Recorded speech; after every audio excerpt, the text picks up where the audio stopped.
আসসালামু আলাইকুম শিক্ষার্থীরা, আজকের বিষয় উচ্চতর গণিত, বিষয় কোড 126।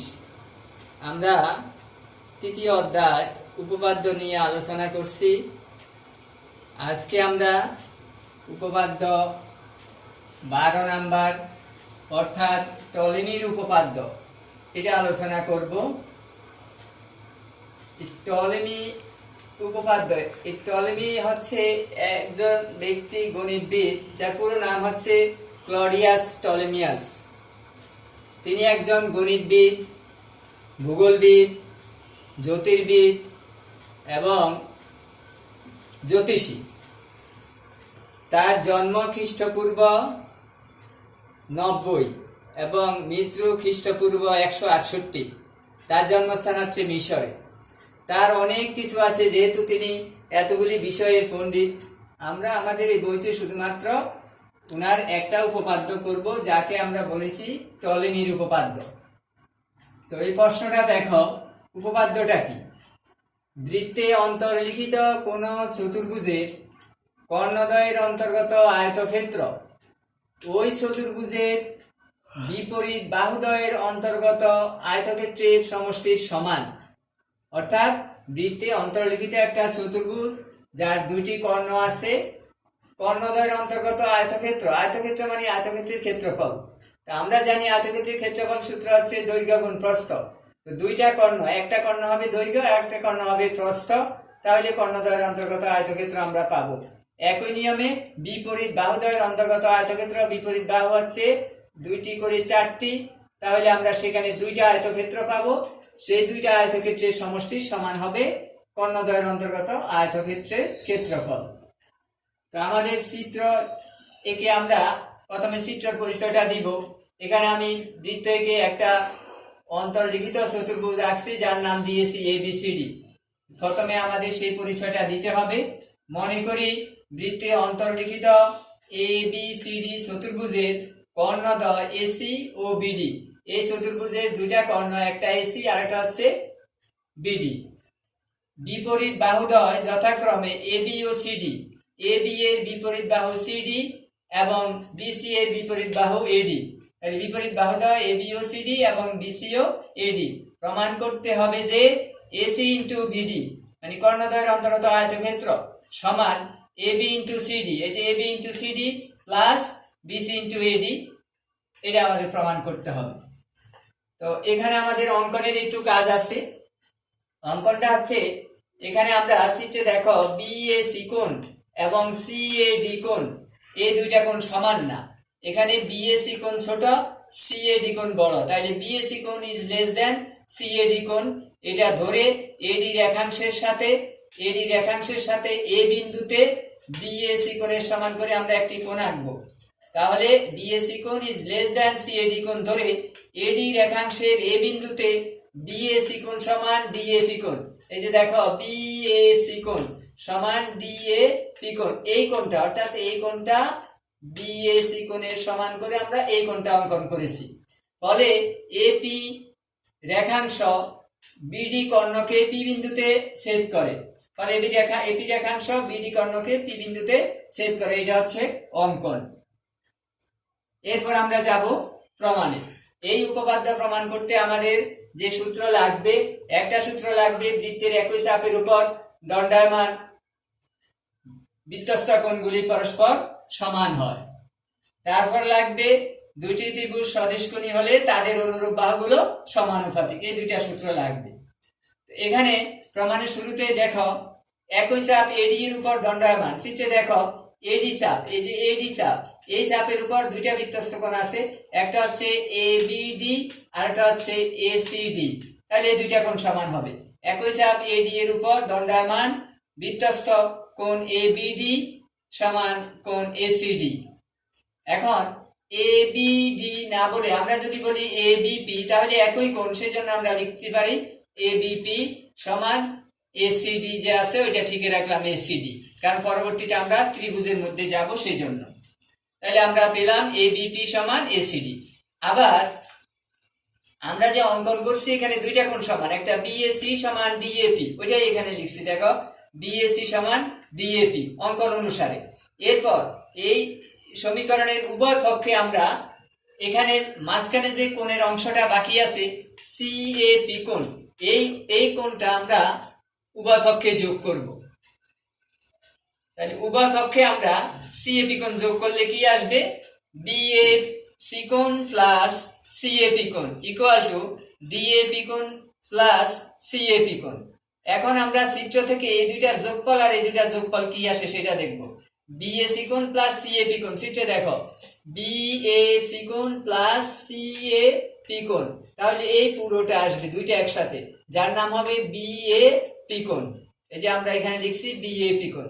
এরপরে আছে ডিএপি কোণ প্লাস সিএপি কোণ, দেখো ডিএপি কোণ প্লাস সিএপি কোণ, অর্থাৎ এই দুইটা যোগ করলে হবে এই পুরোটা কোণ দুইটা একসাথে, যার নাম হচ্ছে সিএডি কোণ। তাহলে আমরা লিখলাম সিএডি কোণ। তাহলে এই দুইটা কোণ সমান আর এই দুইটা কোণ সমান আমরা পেয়েছি। এখন আমরা যাব এখানে দুইটা ত্রিভুজের মধ্যে, একটা ত্রিভুজ হচ্ছে এবিপি আর একটা ত্রিভুজ হচ্ছে এসিডি। এখানে একটা ত্রিভুজের ভিতরে আর একটা ঢুকছে, একটু ভালো করে খেয়াল করতে হবে।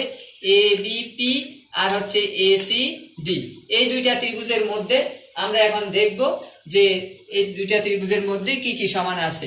আমরা প্রথম অংশে যে দুইটা সম্পর্ক পেয়েছি ওইটাই লিখবো, এই যে এবিপি সমান এসিডি আর একটা হচ্ছে বিএপি সমান সিএডি, এই দুইটা জিনিসে আমরা ওখানে লিখবো, তারপর চিত্রে আমরা মিলে দেখবো যে ঠিক আছে কিনা। এবিপি কোণ এবিপি সমান কোণ এসিডি, আরেকটা আমরা এখানে পেয়েছি বিএপি কোণ, বিএপি সমান সিএডি।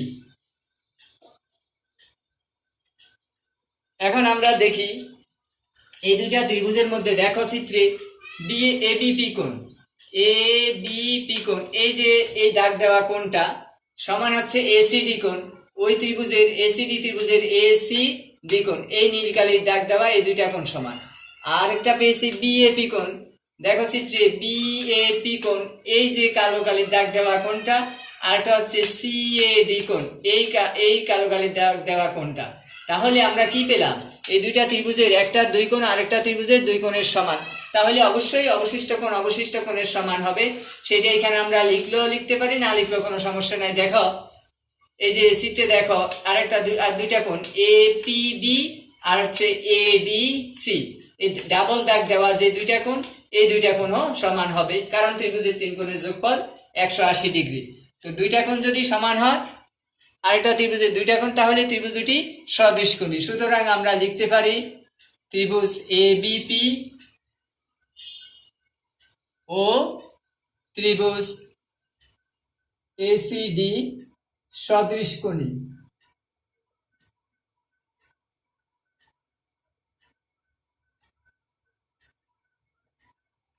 সুতরাং ত্রিভুজ দুইটা যদি সদৃশকোণী হয় তাহলে তাদের অনুরূপ বাহুগুলো সমানুপাতিক, এটা আমরা জানি সূত্র অনুসারে। তাহলে এখন আমরা অনুরূপ বাহুগুলোর অনুপাত সমান দেখাবো। এখানে আমি এবিপি ত্রিভুজের, দেখো এবিপি ত্রিভুজের এই যে নীল কালির দাগ দেওয়া আর এই কালো কালির দাগ দেওয়া, এই দুই কোণ সংলগ্ন বাহু হচ্ছে এবি। একইভাবে অপর ত্রিভুজেরও নীল কালির দাগ আর কালো কালির দাগ, এই দুই কোণ সংলগ্ন বাহু হচ্ছে এসি। তাহলে আমরা লিখতে পারি এবি বাই এসি,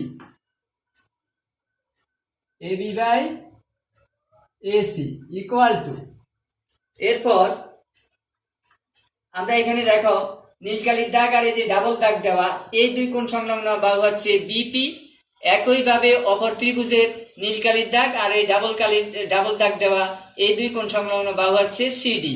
তাহলে বিপি বাই সিডি আমরা লিখতে পারি বিপি বাই সিডি। আর দুইটা বাহু বাকি আছে, সমান দিয়ে আমরা সেই দুইটা বাহুর অনুপাতও দেখাইতে পারি, কিন্তু আমাদের এই প্রমাণের ক্ষেত্রে সেইটুকু লাগবে না, সেজন্য আমরা না লিখলেও কোনো সমস্যা নেই। এখন আমরা আর গুণন করব। দেখো এবি ইন্টু সিডি আর গুণন করলে AB into CD equal to AC into BP, এটা আমরা 1 নং দিয়ে রাখলাম। এখন দেখো আমাদের প্রমাণের দিকে আমরা দেখি। প্রমাণ করতে হবে যে যেই অংশটা আছে সেখানে দেখো, এখানে আছে এ বি ইন্টু সিডি, এখানেও আসছে কিন্তু এ বি ইন্টু সিডি, তাহলে এইটুকু আমরা পেয়ে গেলাম। তাহলে আমাদের বাকি রয়েছে বিসি ইন্টু এডি, আর বাম দিকে আছে এসি ইন্টু বিডি। তো এখানে কিন্তু এই যে এসি আছে, বিডিটা আসে নাই, বিডির পরিবর্তে এখানে আসছে বিপি, অর্থাৎ বিডি কর্ণের একটা অংশ আসছে, আরেকটা অংশ বাকি আছে। তাহলে সেই অংশটা আমরা এখন নিয়ে আসব। তাহলে আমরা এই অংশ যেভাবে প্রমাণ করছি একইভাবে আমরা দ্বিতীয় ধাপটাও শেষ করতে পারি। তাহলে এখানে আমরা লিখতে পারি অনুরূপভাবে, অনুরূপভাবে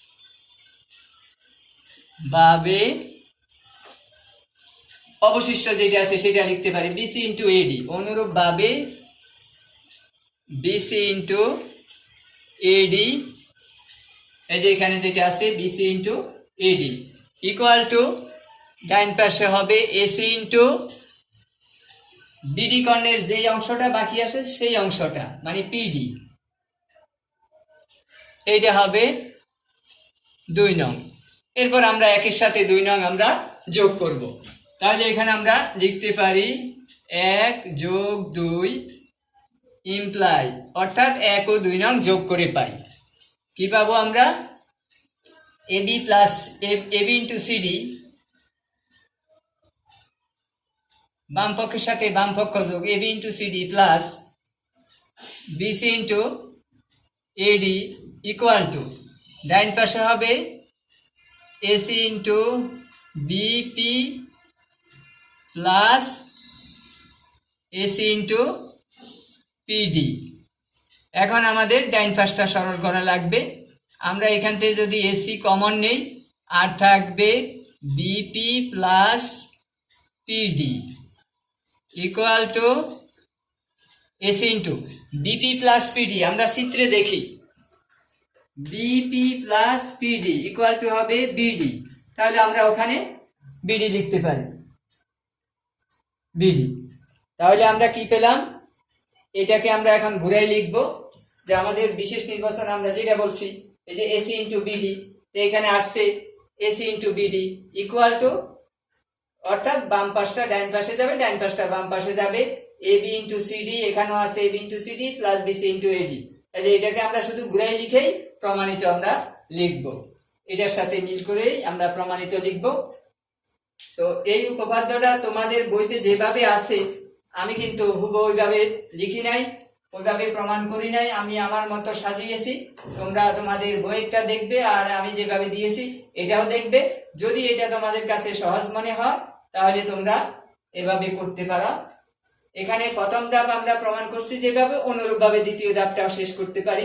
এটা আমরা প্রমাণ না দেখাইলেও চলে, আর দেখাইলে বইতে যেভাবে আছে সেটা দেখিয়েছে, মানে প্রথম ধাপ যতটুকু হয়েছে দ্বিতীয় অংশটাও আরো অতটুকু হবে। আমরা অনুরূপভাবেও লিখতে পারি, এটা কোনো সমস্যা না। আমরা প্রথম ধাপ যেভাবে করেছি সেভাবে দ্বিতীয় ধাপ করে আমরা এই প্রমাণটা সম্পন্ন করতে পারি। তো সবাইকে ধন্যবাদ। উপপাদ্য 12 তোমাদের বাড়ির কাজ।